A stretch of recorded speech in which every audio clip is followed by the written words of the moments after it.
Hello, this is me, another random person on the internet. My life has been paused for quite a while, and I'm trying to claim it back. One of my biggest enemies is anxiety. Many times my brain freezes, my chest squeezes, and I feel dizzy when facing the tiniest stuff. So I decided to read Don't Stress the Small Stuff. Let's read it together, shall we? Introduction. The greatest discovery of my generation is that a human being can alter his life by altering his attitude. William James. Whenever we're dealing with bad news, a difficult person, or a disappointment of some kind, most of us get into certain habits, ways of reacting to life, particularly adversity, that don't serve us very well. We overreact, blow things out of proportion, hold on too tightly, and focus on the negative aspects of life. When we are immobilized by little things, when we are irritated, annoyed, and easily bothered, our reactions not only make us frustrated, but actually get in the way of getting what we want. We lose sight of the bigger picture, focus on the negative, and annoy other people who might otherwise help us. In short, we live our lives as if they were one great big emergency. We often rush around looking busy, trying to solve problems, but in reality, we're often compounding them. Because everything seems like such a big deal, we end up spending our lives dealing with one drama after another. After a while, we begin to believe that everything really is a big deal. We fail to recognize that the way we relate to our problems has a lot to do with how quickly and efficiently we solve them. As I hope you will soon discover, when you learn from the habit of responding to life with more ease, problems that seemed insurmountable will begin to seem more manageable.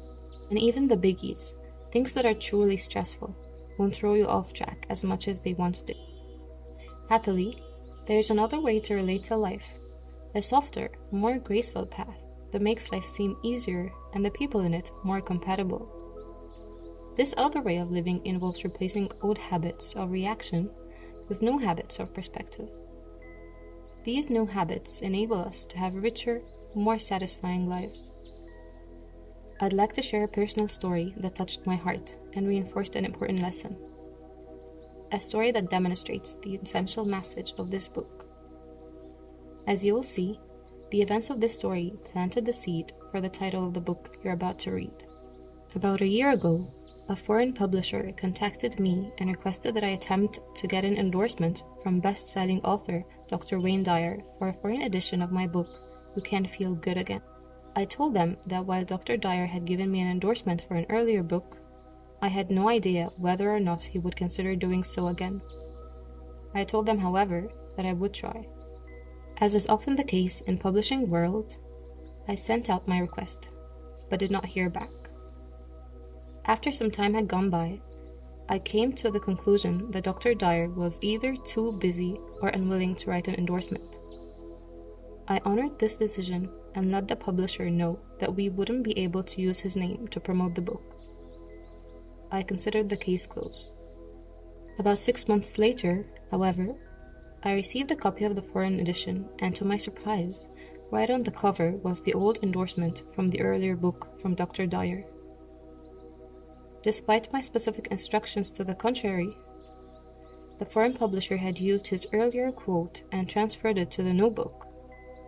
I was extremely upset and worried about the implications as well as the possible consequences. I called my literary agent, who immediately contacted the publisher and demanded that the books be taken off the shelves. In the meantime, I decided to write Dr. Dyer an apology, explaining the situation and all that was being done to rectify the problem.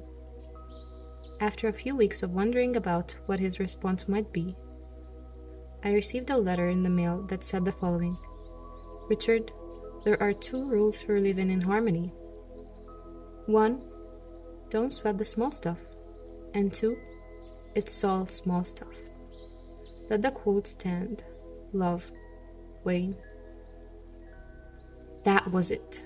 No lectures, no threats, no hard feelings, and no confrontation.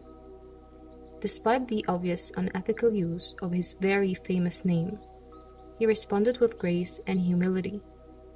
No feathers ruffled. His response demonstrated the important concept of going with the flow, and of learning to respond to life gracefully, with ease. For more than a decade, I have worked with clients, helping them to approach life in this more accepting way. Together, we deal with all types of issues: stress, relationship problems, work-related issues, addictions, and general frustration. In this book, I will share with you very specific strategies, things you can start doing today that will help you respond to life more gracefully.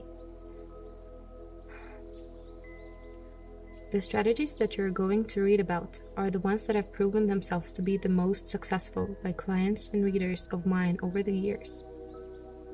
They also represent the way I like to approach my own life, the path of least resistance. Each strategy is simple, yet powerful, and will act as a navigational guide to point you in the direction of greater perspective and more relaxed living. You'll find that many of the strategies will apply not only to isolated events, but to many of life's most difficult challenges. When you don't sweat the small stuff, your life won't be perfect. But you will learn to accept what life has to offer with far less resistance. As we learn in the Zen philosophy, when you learn to let go of problems instead of resisting with all your might, your life will begin to flow. You will, as the Serenity Prayer suggests, change the things that can be changed, accept those that cannot, and have the wisdom to know the difference. I'm confident that if you give these strategies a try, you will learn the 2 rules of harmony. 1. Don't sweat the small stuff. And 2. It's all small stuff. As you incorporate these ideas into your life, you will begin to create a more peaceful and loving you.